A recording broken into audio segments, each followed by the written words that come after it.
वो जांच भी कर रहे हैं इसका और उसी कंपनी का फायदा भी ले रहे हैं, मतलब शेयर मार्केट में हेर फेर करके ऐसा कुछ। अभी मोदी नहीं बोल रहे हैं। अब हिंडनबर्ग की जो रिपोर्ट है वो कितनी सही है कितनी गलत है। हिंडनबर्ग की जो रिपोर्ट है ना, मतलब वो रीजनिंग हो गई है।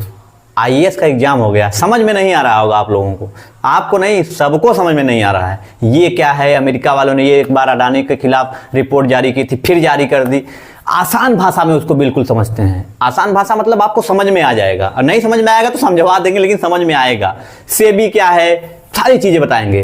अगर आप शेयर मार्केट में थोड़ा भी इंटरेस्ट रखते होंगे तो आप बड़े इंटरेस्टेड होंगे जानने के लिए कि हिंडनबर्ग की रिपोर्ट क्या है, इससे क्या फर्क पड़ेगा भारत पर, और अमेरिका क्यों, वहां की जो ये हिंडनबर्ग की रिपोर्ट आती है अमेरिका की, वो भारत पे ही क्यों आ रही है। आती सब पे है, हिंडनबर्ग वाले जो है ना वो लाते हैं सब पे हैं, लेकिन भारत के पीछे पड़े हैं पिछले साल भर से।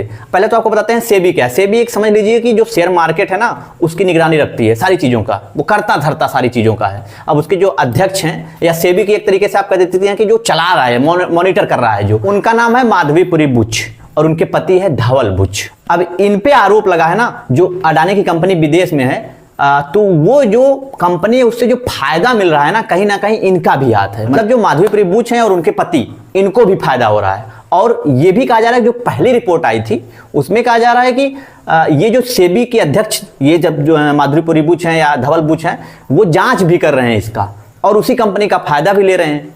तो सवाल उठ रहा है। और दूसरा कि जो फायदा कंपनी को दिया जा रहा है, अडानी कंपनी को गलत तरीके से दिया जा रहा है, मतलब शेयर मार्केट में हेर फेर करके ऐसा कुछ।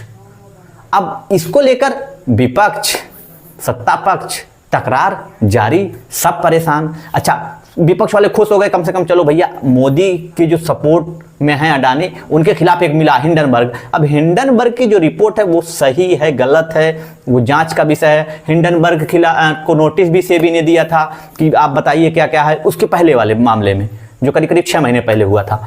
और फिर हिंडनबर्ग अभी जब ट्वीट आया उनका कि something is big in India, या उसको लेकर चर्चाएं 2 दिन से चल रही थी और मीडिया में इतनी ब्रेकिंग न्यूज आ गई। और जो बीजेपी को नहीं पसंद कर रहे हैं, मतलब आलोचक जो हैं मोदी की सरकार को, हाँ भारत सरकार नहीं बीजेपी सरकार आप समझिए, मोदी सरकार, भारत सरकार कौन बोलता है, तो उस पे लेकर जमकर कटाक्ष किए जा रहे हैं कि अब मोदी नहीं बोल रहे हैं। अब हिंडनबर्ग की जो रिपोर्ट है वो कितनी सही है कितनी गलत है, ये तो जांच का विषय है। अब हो सकता है कि हिंडनबर्ग भी कुछ गेम खेल रहा हो। कभी तो कहा जाता है कि वो भी फायदा लेने के लिए ऐसे रिपोर्ट निकाल देता है, या नुकसान भी होता है इससे। और अडानी को तो जम के नुकसान हुआ था, शेयर धड़ाम गिर गए थे, आज भी गिरे हैं। तो वो नुकसान तो होता है हिंडनबर्ग की रिपोर्ट से, मतलब उसकी तो एक इज्जत है, रिस्पेक्ट है। बहरहाल अगर आपको समझ में आया हो और नहीं समझ में आया हो, दोनों बता दीजिए कमेंट करके, और चैनल को सब्सक्राइब कर लीजिएगा, चाहे समझ में आए चाहे ना आए। धन्यवाद।